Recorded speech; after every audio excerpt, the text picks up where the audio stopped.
Je suis fondatrice d'Action pour enfants oubliés, APO, qui intervient ici, en RDC, mais aussi en France. Ça fait depuis 2002 que APO existe. Quand nous avons commencé, quand on a créé APO, il n'y avait pas autant d'humanitaires sur terrain.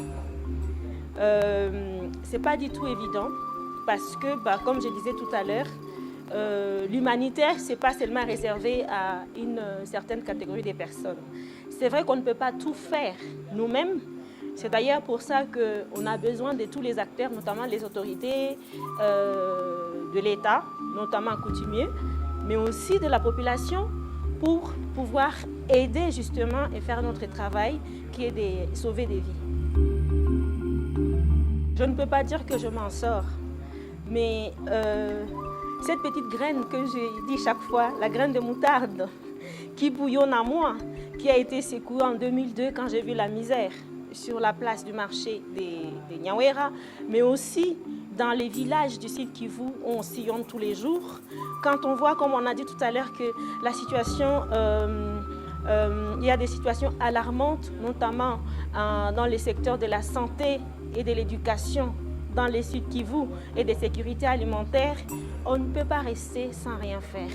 Ça bouillonne à nous, on essaye justement d'apporter ce peu qu'on peut apporter, malgré les moyens très limités, en espérant qu'il va y avoir justement d'autres personnes qui peuvent appuyer en apportant ce que nous ne pouvons pas apporter.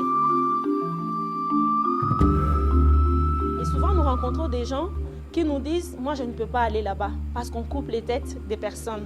On ne peut pas vivre là-bas. » Et moi, ce que j'ai dit, c'est vrai, peut-être ce que vous dites, il y a des conflits armés.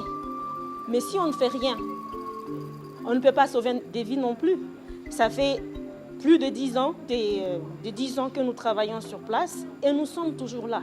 Il faut bien qu'il y ait quelqu'un qui aide les oubliés. Vous avez parlé de défi de la sécurité. Moi, je vais parler du défi de l'accessibilité des routes.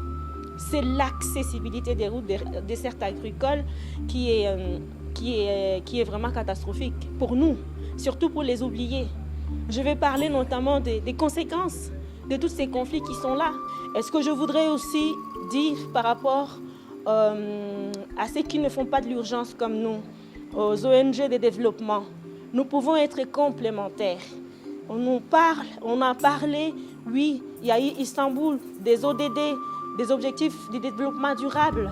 On nous parle de la résilience, mais si on n'est pas complémentaires, nous ne pouvons pas atteindre les buts ou atteindre nos objectifs.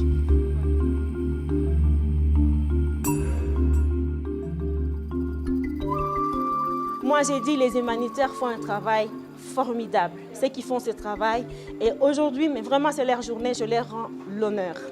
Quand je vois, surtout les mamans, moi j'ai 5 enfants, je ne veux pas seulement parler de moi, ou les femmes, ou les hommes qui laissent leur famille, qui prennent les risques tous les jours pour aller sauver des vies, en oubliant qu'ils ont des personnes en charge. Ben, comment ne pas les rendre honneur? Comment je vais les valoriser? Parce qu'ils sauvent des vies. Tout ce que je peux dire, c'est merci. Et merci aussi à ceux qui soutiennent les humanitaires et honneur à eux.